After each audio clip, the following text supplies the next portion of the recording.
اب یہاں سے اٹھتے ہیں اور سیدھے چلتے ہیں جامعۃ الرشاد اعظم گڑھ۔ وہاں جانے کے بعد دریائے سخن میں گوتا لگاتے ہیں اور گوتا لگاتے ہی ایک صدف نکالتے ہیں۔ صدف کا جب منہ کھولتے ہیں تو اس میں ایک پیارے خطیب کا نام نکلتا ہے جسے دنیا حضرت مولانا ابو ذر مدنی صاحب دامت برکاتہم العالیہ کے نام سے جانتی ہے۔ یقین مانیے کہ حضرت کے مزاج، ان کی سادگی اور ان کی خصوصیتوں کو جمع کرنے کے بعد مجھے میر تقی میر کا وہ شعر یاد آ رہا ہے کہ پھول و گل شمس و قمر سبھی تھے، پھول و گل شمس و قمر سبھی تھے، پر ان میں ہمیں تم ہی بھائے بہت۔ میں حضرت سے درخواست کرتا ہوں وہ تشریف لائیں، اپنی ایمانی، روحانی، عرفانی، حقانی تقریر سے خواجہ قوم کو بیدار کریں۔ اس شعر کے ساتھ دلوں میں جستجو بڑھتی ہے اور تنویر ہوتی ہے، دلوں میں جستجو بڑھتی ہے اور تنویر ہوتی ہے، سبھی مردہ دلوں میں زندگی تحریر ہوتی ہے۔ دلائل جب یہ دیتے ہیں تو عقلیں دنگ رہتی ہیں، دلائل جب یہ دیتے ہیں تو عقلیں دنگ رہتی ہیں۔ ہمارے شیخ کی کچھ اس طرح تقریر ہوتی ہے۔ السلام علیکم ورحمۃ اللہ وبرکاتہ۔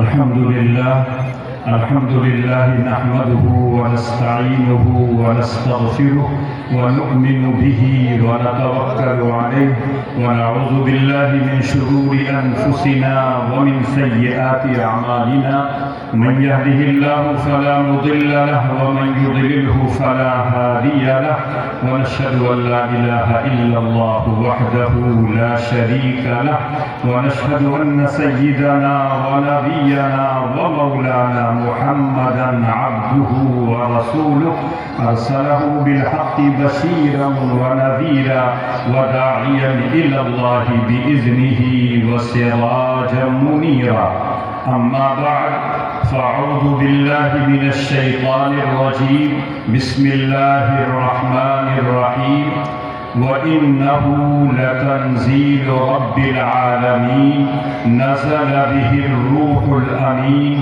على قلبك لتكون من المنزلين بلسان عربي مبين وقال إنا نحن نزلنا الذكر وإنا له لحافظون وقال النبي صلى الله عليه وسلم اقرأوا القرآن فإنه يأتي يوم القيامة شفيعا لأصحابه أو كما قال عليه الصلاة والسلام۔ اسٹیج پر تشریف فرما علماء کرام، مہمانان اعظام، بزرگان ملت، برادران اسلام اور میری قابل احترام ماؤں اور بہنوں جو پردہ نشین ہیں، ہم سب کے لیے یہ انتہائی خوشی اور مسرت کا مقام ہے کہ ایک ایسے پروگرام میں شرکت کا موقع مل رہا ہے جس کی نسبت سب سے اچھی، سب سے سچی کتاب سے ہے، اور آپ نے اشتہار میں پڑھ لیا کہ یہ جلسہ دستار بندی اور تعلیم بیداری ہے، اور اس سے پہلے آپ 3 تقریریں بڑی اچھی سن چکے ہیں، ایک تو اصلاح معاشرہ پر، ایک تعلیمی بیداری پر، اور ایک مدارس اور مکاتب کا کردار سماج میں کیا ہے اس پر، اور اس کے بعد آپ کے سامنے دستار ان بچوں کو باندھی گئی ہے جس سے آپ کو اندازہ ہو گیا ہوگا کہ یہ دستار کس بات کی باندھی جا رہی ہے، اسی سے متعلق مجھ کو آپ سے کچھ کہنا ہے۔ یقیناً وقت کم ہے، تفصیل میں نہیں جاتا، بڑے اختصار کے ساتھ میں کہنا چاہتا ہوں کہ اللہ کی بے شمار نعمتیں ہم پر اور آپ پر ہر وقت برس رہی۔ دنیا میں آنے سے پہلے بھی اللہ نے بہت سی نعمتیں ہمارے لیے اس دنیا میں مہیا کی، اور ہماری دنیا میں آنے کے بعد اللہ نے سر سے لے کر پیر تک اور اس پوری کائنات کو اللہ نے ہمارے لیے سجایا ہے، سنوارا ہے۔ هو الذی خلق لکم ما فی الارض جمیعا۔ کہیں اللہ کہتے ہیں الم تروا ان اللہ سخر لکم ما فی السماوات وما فی الارض واسبغ علیکم نعمہ ظاہرۃ وباطنہ۔ کہیں اللہ کہتے ہیں الم نجعل لہ عینین ولسانا وشفتین وہدیناہ النجدین۔ پتہ یہ چلتا ہے کہ سر سے لے کر پیر تک اللہ کی نعمتوں میں ہم آپ ڈوبے ہوئے ہیں۔ اگر ان نعمتوں کو میں گنوانا چاہوں، شمار کرنا چاہوں تو میں شمار نہیں کر سکتا۔ یہ بات میں کہوں تو شاید آپ کہیں کہ مبالغہ آرائی ہے، لیکن جس نے نعمتیں دی ہیں خود وہ کہتا ہے وَإِن تَعُدُّوا نِعْمَةَ اللَّهِ لَا تُحْصُوهَا۔ اگر اللہ کی نعمتوں کو شمار کرنا چاہو تو شمار نہیں کر سکتے ہو۔ آج کا دور ٹیکنالوجی کا دور ہے، ترقی کا دور ہے، ایسے آلات ایجاد ہو گئے ہیں جو کام ہم مہینوں میں کرتے تھے وہ ہفتوں میں کرنے لگے، جو کام ہم ہفتوں میں کرتے تھے وہ دن بھر میں کر لیتے ہیں، جو کام دن بھر میں کرتے تھے اس کو ہم گھنٹوں میں کرتے ہیں، جو کام گھنٹوں میں ہوتا تھا وہ کام منٹوں اور سیکنڈوں میں ہونے لگا ہے۔